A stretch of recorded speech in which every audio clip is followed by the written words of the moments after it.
5월 30일 일요 본문을 시작하도록 하겠습니다. 부처님 말씀 함께 하겠습니다. 수타니 빠따 마가의경 15번 개성입니다. 감각적 쾌락의 욕망을 버리고 집 없이 유행하며 자신을 다스리고 배틀의 북처럼 곧바른 사람들 올바를 때 그들에게 공양물을 바치십시오. 공덕을 구하는 보라 많은 그들에게 공양하십시오. 감각적 쾌락의 욕망을 버리고 집 없이 유행하여 자신을 다스리고 배틀의 북처럼 곧바른 사람들 올바를 때 그들에게 공양물을 바치십시오. 공덕을 구하는 보라 많은 그들에게 공양하십시오. 감각적 쾌락의 욕망을 버리고 집 없이 유행하여 자신을 다스리고 배틀의 북처럼 곧바른 사람들 올바를 때 그들에게 공양물을 바치십시오. 공덕을 구하는 보라 많은 그들에게 공양하십시오.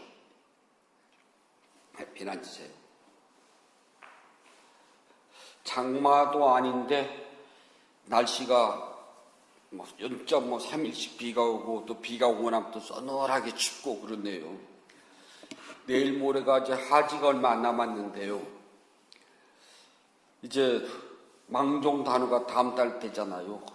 이거 절기상으로는 여름 옷을 꺼내 입어야 될 텐데 여름 옷을 입어야 될지 춘추를 입어야 될지 잘 모르겠더라고요. 산에 사는 스님들은 지금 겨울옷을 입어야 될지 춘추복을 입어야 될지 하고 망설인답니다. 아침 저녁으로는 정말 내복 입지 않으면 춥다고 그러시네요. 또 한 낮이 돼도 옷을 또 다 걷어붙일 정도로 뜨겁지도 않고 서늘하고요. 그래서 이게 지금 가을 같아가지고 지금 겨울로 들어가나 마나고 고민들 하시더라고요. 시내도 마찬가지예요. 그랬죠. 비 오고 나면 찬바람 불고 서늘하고 저도 벗기는 다 벗었다마는 괜히 좀 서운해가지고요. 지금 여름 옷을 입어야 되는지 말아야 되는지 고민하고 있어요. 그래도 시간 흘러가니까 기다려봤죠. 부모와 스승은 예전에는 있잖아요. 부모와 스승은 같이 취급을 했답니다. 그래서 부모를 공경하는 것만큼 스승도 공경해가지고 스승의 그림자도 밟아서는 안 된다고 할 정도였습니다. 그래서 스승은요, 이 세상에 먼저 태어나서 많은 걸 알기 때문에 선생이라고 불렀어요. 선생이라는 말은 굉장히 좋은 말이랍니다. 먼저 태어나서 잘 알고 배웠기 때문에 뒷사람에게 가르칠 수 있는 자격이 있다는 소리거든요. 그래서 선생님하고 좀 말 이상하네? 선생질하고는 틀린답니다. 선생님은 말과 행동이 무엇을 하더라도 제자들에게 추앙을 받고 흠모의 대상이 됩니다. 그래서 선생님이에요. 선생질이 되면은 자기가 배운 학문을 돈을 받고 가르쳐 주는 겁니다. 그걸 우리가 질이라고 그래요. 그래서 이 질에는 인격이라든지 그런 게 들어가질 않아요. 오직 기술만 남아있거든요. 그래서 부모에게는 부모질이라는 게 없답니다. 그냥 부모는 부모일 뿐이에요. 부모가 자식들에게 뭔가 대가를 받고 사랑을 더 베풀어주고 뭔가 더 많이 주고 자식들이 뭔가 잘못하면은 안 주고 그러는 부모가 있을까요? 가끔 보면 있기는 있는가 봅니다만은 우리가 그냥 사회 보편적인 것을 놓고 본다면은 부모는 부모일 뿐이지 부모질은 없답니다. 그러나 선생은 선생님도 있지만 선생질도 있는 건 확실하거든요.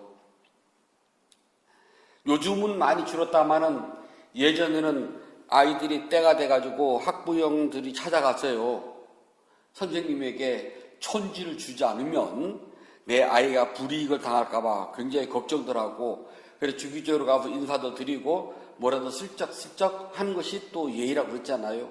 그게 바로 이제 이 질에 해당되는 거랍니다. 부모와 스승은 역할이 비슷하지만 같아요. 부모는 물론 다른 것도 있겠죠. 부모는 자식들의 모든 양육을 책임져 준답니다. 실질적으로 이 몸과 마음에서 몸이 이 세상에 적응할 수 있도록, 자랄 수 있도록 충분한 영양분을 섭취할 수 있도록 먹을 것을 주고, 때에 맞춰서 옷을 주고, 안전하게 살 수 있도록 많은 걸 베푸는 게 부모라면은, 스승은, 선생님은 제자에게 마음의 양식을 채워넣어줘요. 그래서 이 세상에 사람답게 살아갈 수 있도록 가르쳐 준답니다. 부모는 나에게 생명이라는 걸 주었기 때문에 오늘 내가 살아가요. 세상에서 있잖아요. 자기가 아무리 잘났고 나는 우리 부모 안 닮을 거야. 난 엄마처럼 안 살아. 난 아빠처럼 안 살아 해도 있잖아요. 가장 중요한 것은 그렇게 안 살겠노라고 경원이라는 말이 있습니다. 공경은 하되 경. 멀찌감치 뚝 가까이 가기 싫어요. 그걸 경원이라고 그래요. 어떤 사람은 부모하고 가까이 가서 붙고 싶고 부모에게 잠깐만 친근하게 옆에 있길 좋아하는 사람이 있는가 하면은 난 우리 엄마 아빠 너무 싫어. 하지만 나한테 생명을 줬으니까 존경은 하지만은 옆에 찰싹 붙어가지고 막 하기는 싫다는 데서 좀 떨어져서 봐요. 그걸 보고 경원이라고 그래요. 요즘 이제 결혼을 하게 되면은요, 이 아들과 며느리는 결혼하는 순간부터 그냥 내 아들이 아니거든요. 그냥 누구 남편, 누구 아내를 떨어져놓고 봐야 돼. 이걸 보고 경원이라고 그럽니다. 옆에 붙여놓고 옛날처럼 시집살이를 시키면서 전화해라, 자주 와라, 뭐 어쩌라 저쩌라 하게 되면 요즘 다 싫어한다네요. 그래서 지금은 부모이기 때문에 공경은 하지만은 좀 멀찌감치 있는 게 좋대요. 그걸 보고 경원이라고 그런답니다. 그래서 부모는 나에게 생명을 줬기 때문에 오늘 살아가는데요. 스승은 나에게 살아가는 방식을 가르쳐준답니다. 그래서 특히 부처님 가르치면서의 스승은 윤회의 거센 흐름에서부터 안온한 저 언덕에 이를 수 있도록 법을 가르쳐 주기 때문에 나는 저 언덕을 건너가요. 그게 좀 다르답니다. 부모는 어린 시절 나에게 먹을 것과 입을 것을 줘요. 그래서 내가 굶주리지 않고 헐벗지 않고 이 세상을 살아갈 수 있도록 해준답니다. 그걸 보고 우리가 양육이라고 그래요. 양 길러주고 육 가르쳐 준다는 겁니다.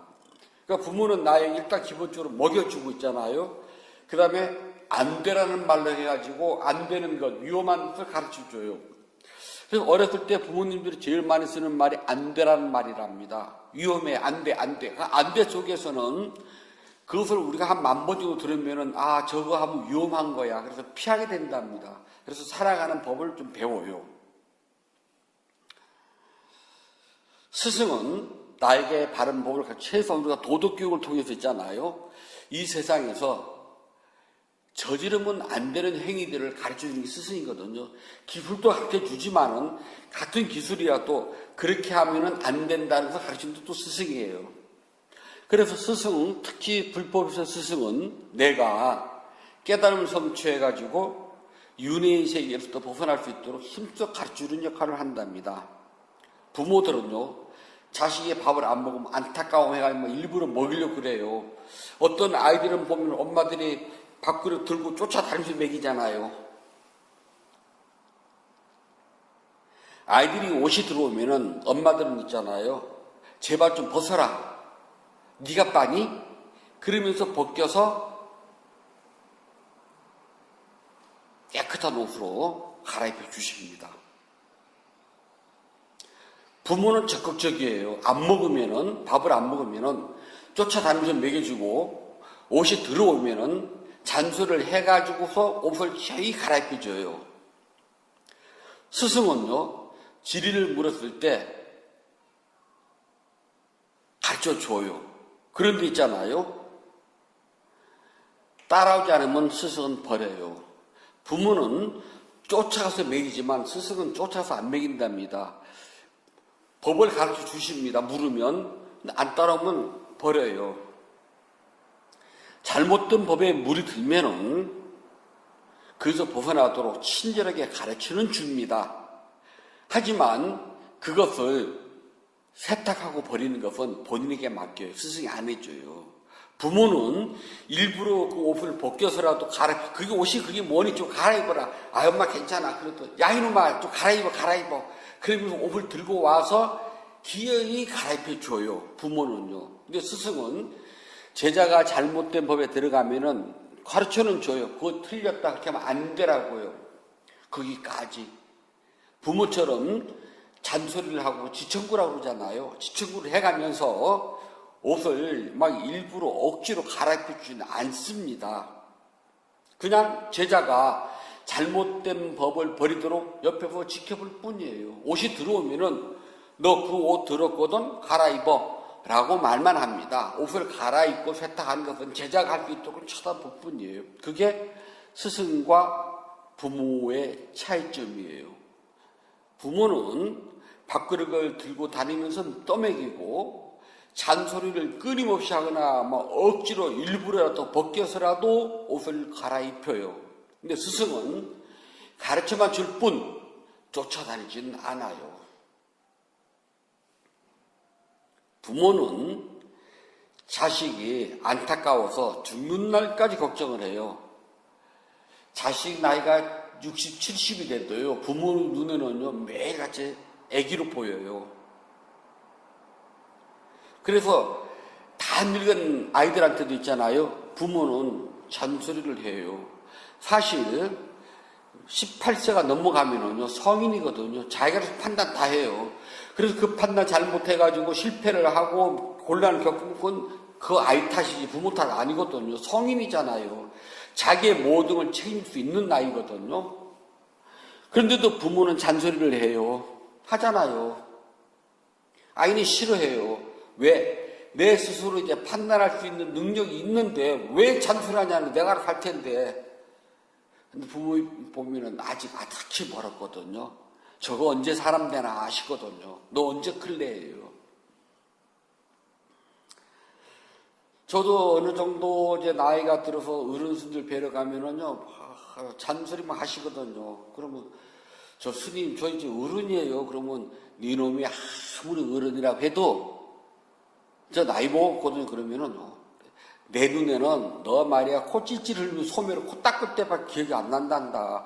내 눈에는 너는 아직도 애기야. 그러시거든요. 그래 그런 분 앞에 가서는요 군소리 없이 네 스님 그럼 끝이에요. 그래서 하기 싫어도 하는 척이라도 해요 저는. 그래야지 잔소리하는 어른 보람이 있잖아요. 아주 간단해요. 그냥 내 스님 그럼 끝이거든요. 그리고 한 몸이라도 막 손이라도 왔다 갔다 해요. 물건은 여기 있어도 손은 왔다 갔다 해요. 하는 것처럼. 그래야지 어른도 보면은 저 녀석 아직 어른 모시지도 안 해 그러거든요. 요즘은 그것도 안 해서 탈이지만은. 그래서 부모는 내 목숨이 끊어져야지만 자식에 대한 애달품이 끝나요. 그래요? 그런데 불법에서 스승은 있잖아요. 제자가 혼자서 그런 말만 할 줄 알면요. 그때부터는 신경 안 써요. 네가 걸어가는 거예요. 넘어져서 가든 걸음마만 했다 하면 그때부터 냅둬요. 어느 날 뛰어갈 거니까 뭐 걱정하냐는 거예요. 그래서 우리가 부처법에서의 스승은 있잖아요. 제자를 손을 잡고 일어설 수 있도록 도움을 줘서 제자가 일어서서 첫 걸음마만 뛰잖아요. 그럼 그때부터는 너 독립해라예요. 가만히 쳐다볼 뿐이지 다른 특별한 도움을 따로 주지는 않습니다. 굉장히 야박하잖아요.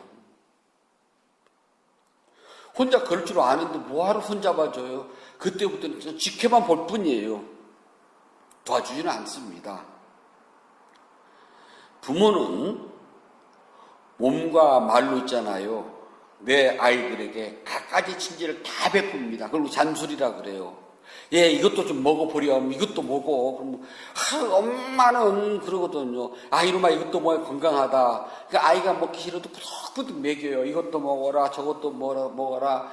여자아이들한테 뭐 옷을 왜 그렇게 입니? 뭐, 옷이 너무 뭐 난하다. 뭐 화장을 그렇게 했니? 뭐, 하여튼 부모님의 눈에는 다 잔소리밖에 안 보이는 그 잔소리가 사실 다른 말로 하면 사랑의 표현이거든요. 근데 불법에서 스승은 있잖아요. 무관심이에요. 무관심이 친절이랍니다. 시키는 대로 따르지 않으면 고개를 딱 돌려요. 아니 그냥 쳐다도 안 봐요. 부모는 자식에게 칭찬이 멈추지 않아요. 그래서 오죽하면 팔불출이라고 그럴까. 그래 어디 가서든지 제 자식 잘난 점은 자랑하고 제 자식 못난 건 감추고 싶어요. 그래서 남들이 제 자식 흉보면 싫어요.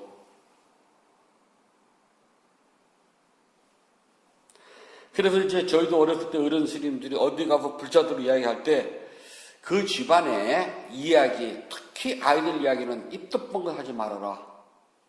그냥 잘한 것만 이야기해라.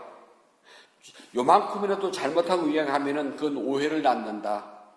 그러니까 99번 칭찬해 주다가 한 번이라도 잘못된 걸 이야기하면 그 한 번이 99번 칭찬해 준 걸 다 까먹어요. 세상 그렇거든요. 특히 부모는 칭찬이 자랑이 멈추지 않지만 스승은요. 칭찬보다는 꾸중이 더 많아요. 훌륭한 스승은 제자를 칭찬하지 않아요.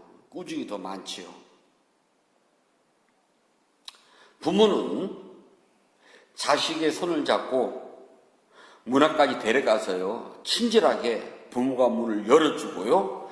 들어가는 방법도 알려주고 있잖아요. 다른 사람보다 쉽고 빨리 문을 열어갈 수 있도록 자기가 가진 형편 내에서 쓸 수 있는 방법은 다 써가지고 다른 사람보다 조금이라도 빨리 문 앞에 가고 다른 사람보다 조금은 더 빨리 문을 열고 다른 사람보다 빨리 그 문을 통과할 수 있도록 가르쳐 줍니다. 과외라는 말이 있잖아요.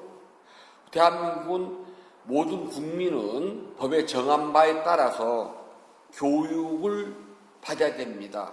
그 교육은 국가에서 정한 법에 따라서 있잖아요. 무상교육으로 되어 있어요, 지금은요. 그런데 과외를 한다는 것은 남들보다 한 걸음 먼저 가겠다는 소리거든요. 내가 돈을 들여서 학교, 즉 공교육을 하는 것 외에 다른 것을 먼저 해가지고 선행학습이라고 그런다네요. 그러니까 앞에 배워야 될 것을 미리 먼저 배우는 거예요. 선생님 배우는 것이 아니라. 그래서 시험을 보든 학교 수업을 받든 다른 사람보다 먼저 나가는 겁니다. 즉 부모는 내 형편이 허락하는 한 내 자식이 다른 아이들보다는 빨리 가서 문을 열고 들어가기를 원해요. 또 그렇게 해준답니다. 다 하고 싶잖아요. 근데 스승은 있잖아요. 저기가 문이야 라고 가르쳐만 줄 뿐이지 제자의 손을 잡고 문 앞까지 데리고 가준다거나 문을 열어준다거나 문을 열고서 들어가라고 밀어주거나 그런 거 절대 없어요. 부모는 자식의 손을 끌고 문 앞까지 가서 손수 문을 열고 자식의 등을 밀어서 문에다 밀어 넣어주지만 스승은 절대 그거 없어요. 저기 문이거든 네가 알아서 그 시간에 가 문까지. 그 문까지 가면은 이렇게 열어야 돼. 끝. 그래서 그래서 문을 열든지 말든지 들어가든지 말든지 스승과 관계없어요. 단 문을까지 가는 법은 가르쳐줘요. 그리고 여는 법도 가르쳐줍니다. 그것을 제대로 가고 제대로 열고 제대로 들어가고 하는 것은 제자 탓이에요.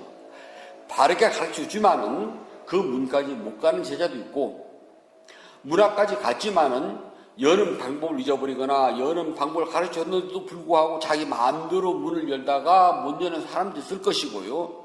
문을 열고도 들어가지 못하고 멈칫하는 사람도 있을 겁니다. 그렇다고 스승이 가서 등을 밀어준다거나 문을 여는 법을 가르치는 시간 직접 문을 열어준다거나 손목을 잡고 그 문 앞까지 간다거나 그러면 절대 없습니다. 좀 달라요.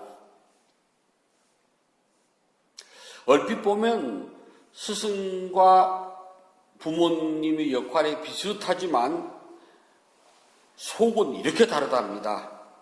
부모는 자식이 이 세상을 다른 사람보다 조금이라도 편하게 살도록 하기 위해서요, 내가 가진 모든 역량을 다 기울여서 자식이 쏟아붓습니다. 남들보다 한 걸음 빨리 나가고, 남들보다 조금 더 쉽게 나가고, 남들보다 빨리 문을 열고, 남들보다 빨리 자리에 앉을 수 있도록 내 형편한 가진 모든 것을 총동원 해가지고 자식을 그렇게 끌고 나가요.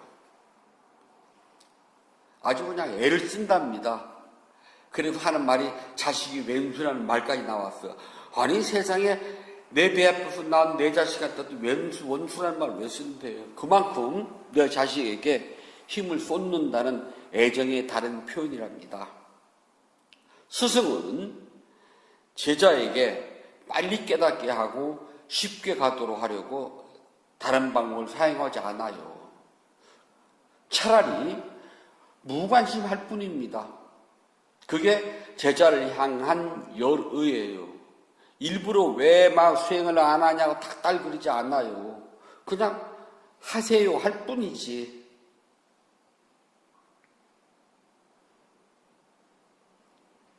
쳐다만 보는 겁니다. 법의 세계는 스스로 닦아야 하는 것이지 스승이 닦아주거나 대신하거나 끌고 갈 수가 없답니다. 스승은 수행하는 방법을 가르쳐줄 뿐이에요. 그 나머지는 전부가 다 수행자, 제자인 자신이 배운 대로 닦아 나가기만 하면 됩니다. 그럼 스승은 지켜보다가 잘못되었다고 발견되면은 그냥 고치라고 그건 잘못된 거야 고쳐 할 뿐이지 달리 다른 방법을 쓰질 않아요. 그럼 제자 스스로가 잘못된 것을 깨달았다면 고쳐나갈 것이고, 가르쳐 줬는데도 불구하고 고치지 못하면 버려요.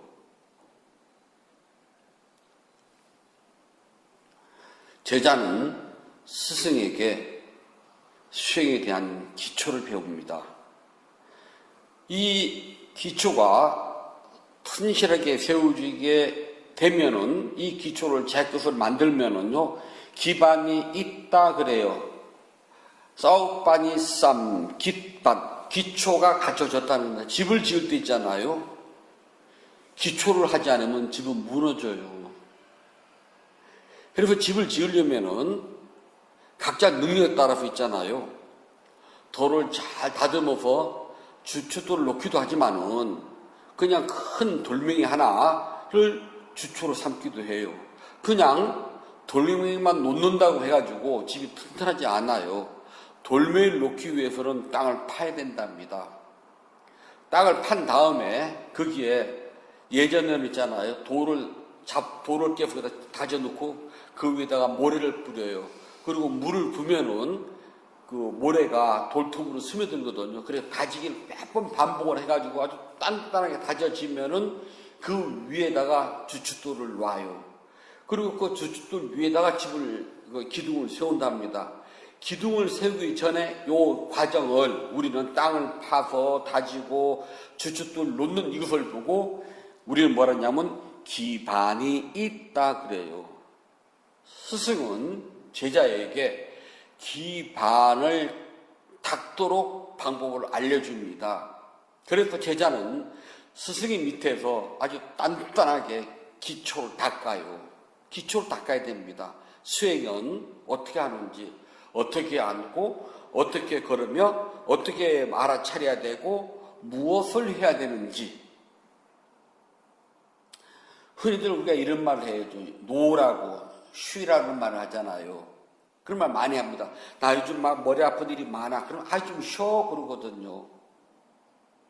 요즘 생각이 복잡해. 그럼 놓아버려 그러거든요. 그런데 어떻게라는 말을 안 해줘요. 놓는다고 하면서 놔지나요? 버린다고 해서 버려지나요? 그렇지 않아요. 다들 해보셨잖아, 사회생활을요. 내가 고민과 갈등이 아무리 많으면 나도 이거 놓고 싶다고, 나도 여기서 벗어나고 싶다고요. 그런데 내가 생각으로 버리고 놓고 벗어나고 싶다고 그래가지고서 나의 이 마음속에 있는 갈등과 고민들이 버려지고 놓아지고 쉬어지진 않아요. 왜냐하면 어떻게 하는 걸 몰랐기 때문에 그래요. 그래서 스승은 제자에게 어떻게를 가르쳐줍니다. 어떻게 할 것인가. 저희들은 망상이 많습니다. 그럼 망상을 버려야죠. 어떻게. 한국 불교에서 제일 맹점은요, 어떻게가 없어요. 어떻게 할 것인가. 스승은 제자에게 여러 가지 어떻게를 가르쳐 줍니다. 이럴 때는 어떻게 이렇게, 저럴 때는 어떻게 이렇게라고요. 그래서 제자는 스승의 무릎 아래에서요, 아주 많은 법을, 공식을 배워요. 어떻게라는 공식을요. 이럴 때는 이렇게, 저럴 때는 저렇게 해야지만이 버리고 놓아지고 쉬어지고 벗어날 수 있다는 것을 몸소 자신이 체험을 하게 되면서 하나씩 하나씩 자기 것으로 만들어 갑니다. 이렇게 우리가 기반이 갖춰졌을 때 뭐라 그러냐 하면요, 그런 사람 보고 깨달음의 원인이 있다라고 합니다. 사카라 마티. 이 기반이 있어야지만이 깨달을 수 있는 그 원인이 있어요. 기반이 없으면 어떤 일을 해도 있잖아요, 깨달을 수가 없어요. 왜냐하면 어떻게를 모르는데 깨달을 수가 없잖아요. 옷이 떨어지면은 우리가 예를 들어서 단추가 떨어졌다고 칩시다. 단추가 떨어졌으면은 떨어진 그 자리는요, 옷이 펄렁펄렁하고 보기가 싫어요. 그리고 단추 다시 꿰매야 되거든요. 그때 우리가 그 단추 떨어졌다, 단추 좀 다시 다르렴, 다 말해요. 근데 어떻게 다냐면 어떻게. 임시 방편으로 있잖아요. 요즘 이렇게 뭐 옷에 붙이는 반창고 테이프 있대, 양면 테이프 같은 거요. 그거 오래가 딱 떼고 임시 방편으로 쓸 수도 있을 거예요. 하지만 그거는 오래는 못 쓰거든요. 그냥 우선 당장 위기를 모면해요. 예를 들어서 치맛단이 갑자기 풀어졌어요, 여자들. 그러면 임시 방편으로 그 옷빈 같은 거 이렇게 찝을 수도 있겠죠. 그건 임시 방편이에요. 그것도 어떻게 중 하나랍니다. 그런 위급한 상황에서는 임시로 옷빈 가지고 이렇게 하렴. 저희는 이제 옷구름을 한번 옷구름 매잖아요. 그런데 어쩌다 보면 옷구름이 낡아가지고 툭 하고 끊어져 나갈 때가 있어요, 재봉이요. 그러면 이 한복에 옷구름이 없으면은요, 안구름이든 겉구름이든 옷이 엉망이거든요.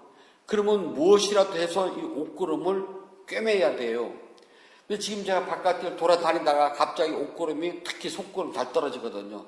툭 하고 떨어지면은, 그래서 항상 가방에 옷빈 하나는 예비로 넣고 다닌답니다.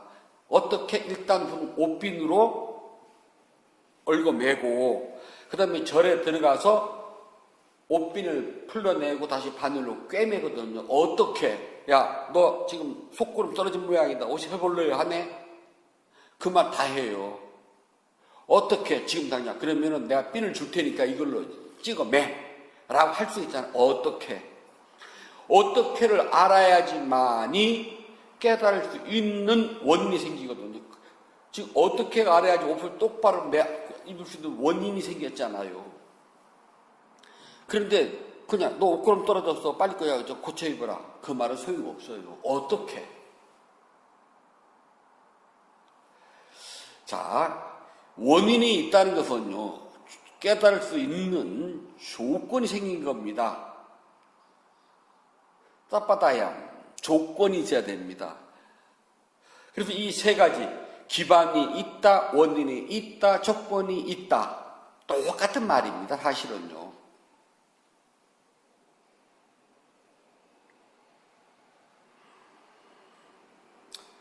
어느 절에 가서 뭘 하는데 이 똑딱이 단추 요게 잘 떨어지거든요. 똑 하고 떨어져서 이 옷이 앞섭이 펄덩펄덩 해요. 요즘은 그래도 좀 귀찮아서 안 들고 다니는데 예전에는 그 조그마한 바늘을 휴대에 꼭 넣고 다녀가지고 했거든요. 그래 하고 하려고 했더니 그 전에 스님이 하나가 스님 제가 해드릴게요 그러는 거예요.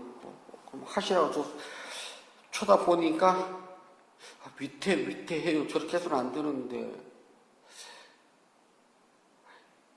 스님아 그냥 무조건 꼬매면 되냐. 떨어진 단추하고 붙어있는 단추하고 맞춰가지고 이렇게 중심을 잡아야 되잖아요. 무조건 하면 올라가든 내려가든 앞으로 하든 뒤로 막 그러면 두 번 되고 옷이 이상해. 너 지금 하는 거 보니까 지금 그대로 꿰매놓으면 옷이 위로 떼떡 올라갈 것 같다, 내 느낌에. 괜찮아요. 그래, 꿰매는데 아니나 다를까 해니까 이렇게 위가 어째. 잘 보고 배우렴. 그래, 다시 뜯어내가지고 단추를 채워서 꼭 눌러놓고 이렇게 바늘로 이렇게 꼭, 실긴 바늘로 꼭 찍어 놓으면은 꼬면 되잖아요. 왜 이걸 모르니? 그랬더니 그냥 자기는 무조건 깨우면 되잖아. 야, 무조건은 되냐.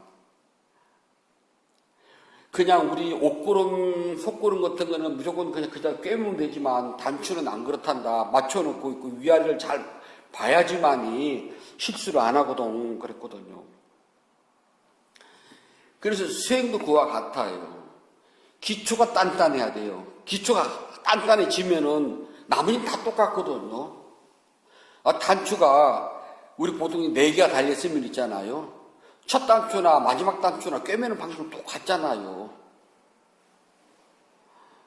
이렇게 단단하게 기초를 잘 갖춰 놔야지만이 깨달을 수 있는 원인이 생기고요.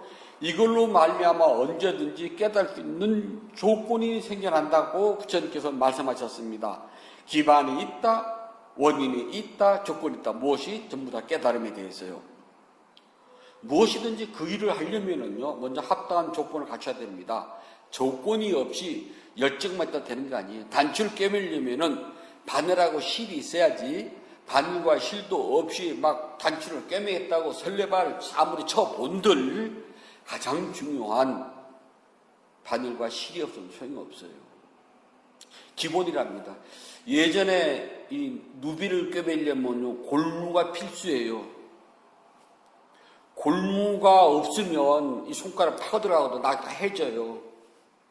그런데 바늘과 실이 있고 골무가 없으면요, 하다못해 실패라도 누르면 되거든요. 종이를 접어서 눌러도 되고요. 중요한 건 바늘과 실이 기본이랍니다.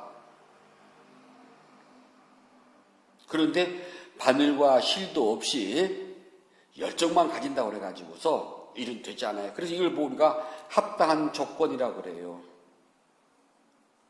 합당한 조건이 없이는 세상은 있잖아요. 되는 게 하나도 없어요. 날고기는 재주가 있어도 조건을 갖추지 못하면 저를 봐요. 아무리 제가 날고기는 재주가 많아도 조건이 없으면 저도 이렇게 살잖아. 어쩔 수가 없거든요. 수행은 있잖아요. 뜨거운 열정만 갖는다 그래서 수행되는 게 아니에요. 어떻게라고 하는 조건을 갖춰야 돼요. 많은 사람들이 기도를 한답니다. 근데 기도는 복을 비는 행위가 아니거든요. 근데 사람들은 기도하면은 안 되는 일이 되게 하는 복을 비는 행위로 알거든요. 복을 비는 행위는 부처님께 뭐냐면 저급한 기라고 그랬어요. 싸구려라고 해요. 정말 기도를 하는 것은 내 마음이 하나의 대상에 통일할 수 있도록 하는 수행의 한 종류일 뿐이거든요. 그래서 내가 기도를 통해서 삼매를 성취하도록 하는 게 있어요. 그래서 기도는 삼매를 성취하는 조건이거든요. 그런데 어떻게를 잊어버리면 기도를 하면서 있잖아요. 잘못된 방향으로 가요. 다른 말을 하게 되면 복을 빌거나 엉뚱한 데로 간답니다. 모든 수행에서는 항상 있잖아요. 몸과 마음에 변화를 가지고 와요. 우리가 현상이라고 한답니다. 어떤 기도를 하든 어떤 수행을 하든 몸과 마음에 반드시 변화를 가져와요. 그 변화는 내가 기도를 하거나 수행하는 과정에서 내가 이만큼 수행이 나가고 삼매가 형성됐다는 표시거든요. 근데 거기에서 스승이 없으면은요, 몸이 아프다고 그다음부터는 병원 인쇄를 줘요. 그 병요 평생 병원 다니도 안 나서요. 약 먹어도 안 낫습니다. 수행으로서 생긴 것은 수행으로 치료를 해야 되거든요. 근데 수행으로 생긴 것을 병원에 가고 약을 먹어서 날려 그러면은 어불성설이랍니다. 왜 그런 일이 생기느냐? 어떻게를 몰라서 그래요. 다시 말해서 기초를 닦지 않았어요. 기초를 닦지 않았기 때문에 내가 더 높은 단계를 갈 수 있는 원인이 생겼는데 그 원인을 모르고 무시해버리는 겁니다. 엉뚱한 짓을 해요. 조건이 생겼는데도 그 조건을 받아들이지 못하고 병원에 가고 약국을 가요. 낫는 것 같거든. 감히 병원 가면은요. 아무것도 안 하면 되는데요. 또 기도를 하거나 수행을 하려고 품을 잡으면 그게 또 와요. 경험들 다 있잖아요. 해보신 분들은. 근데 우리는 끊임없이 인터뷰를 받기 때문에 이러한 것들이 현상으로 넘어가는 것인지 진짜 내가 아픈 것인지 알아요. 이건 정말 아픈 것이야. 이건 현상이야 라고요. 즉 현상.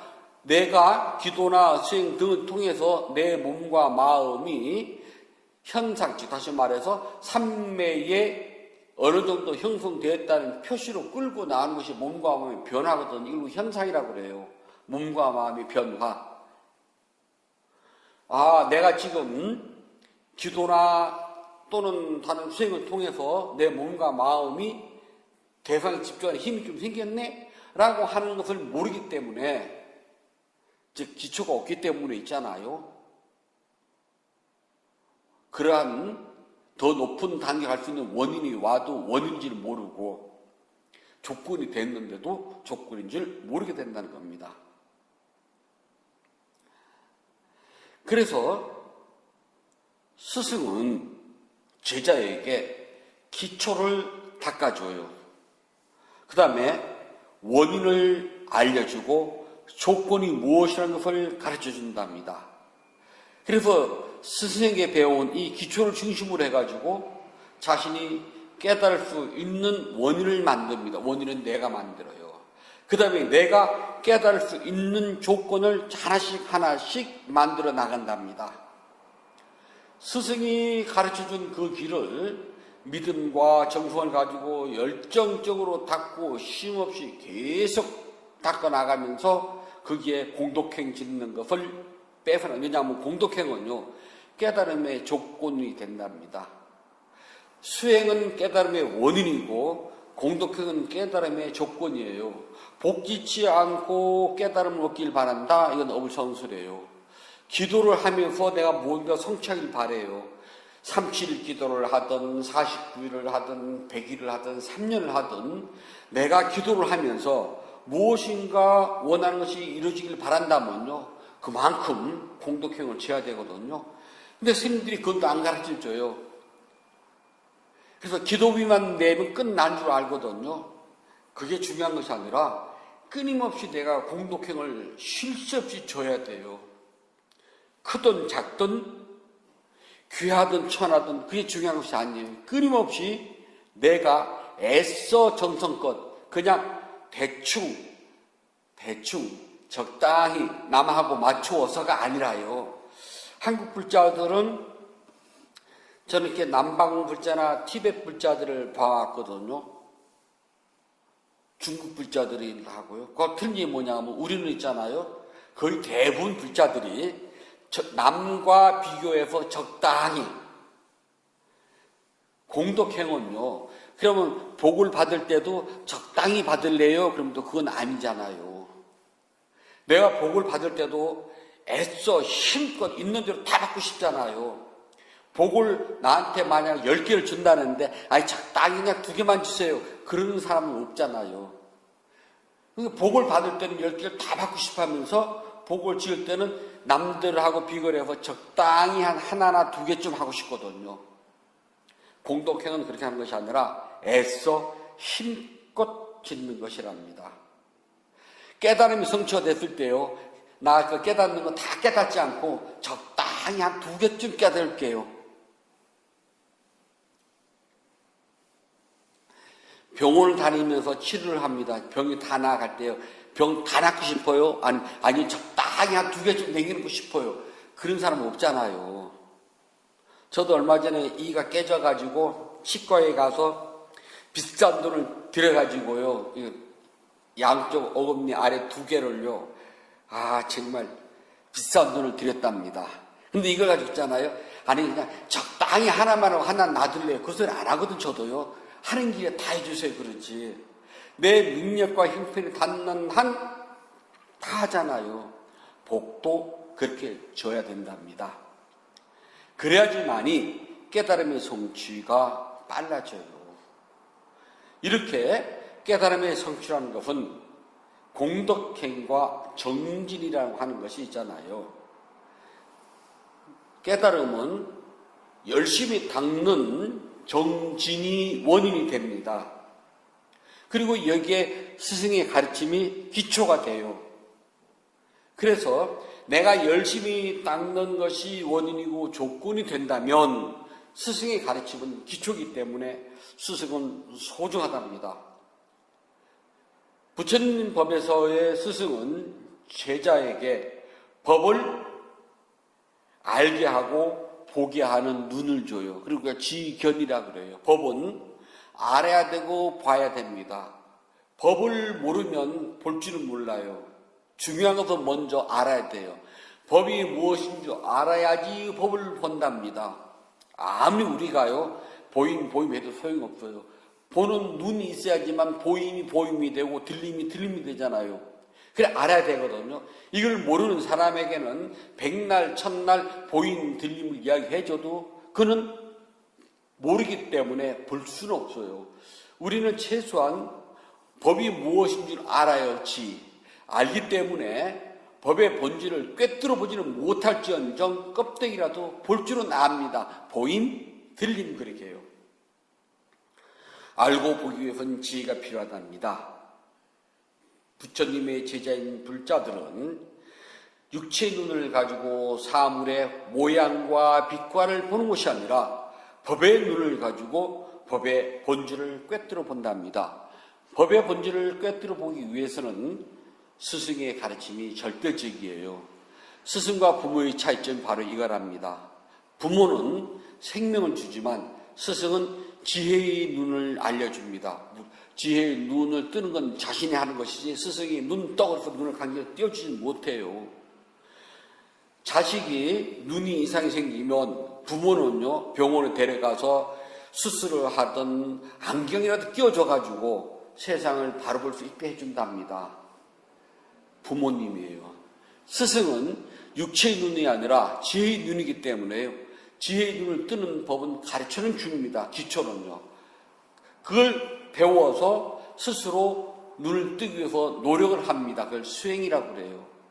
그렇게 해서 눈을 뜨고 못 뜨고는 자신의 책임이지 그건 스승이 뭐라고 하잖아요. 스승은 눈 뜨는 방법을 알려주지 부모처럼 데리고 가서 안과를 가지는 않아요. 안경도 안 맞춰준답니다. 필요하면 본인이 안경을 맞추고 쓰면 될 일이에요. 지혜를 알고 지혜로 법을 보려면 스승의 가르침을 믿고 따르세요. 내가 지혜의 눈을 뜨기 위해서 나에게 스승이 있고 나는 그 스승을 믿고 따른다면 이 세상에서 제일 큰 부자입니다. 세상에는요 물질의 부자는 하나도 안 중요해요. 누가 제일 부자인 줄 압니까? 불자에게는 큰 집, 좋은 차, 공부 잘하는 아들, 딸, 많은 재산 아니에요.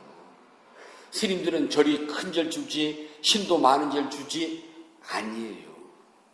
불사를 많이 해가지고 추종자가 많은 주지 아니랍니다. 가장 부자인 스님, 가장 부자인 신도는 나에게 올바르게 법을 가르쳐 줄 수 있는 스승이 있다는 것.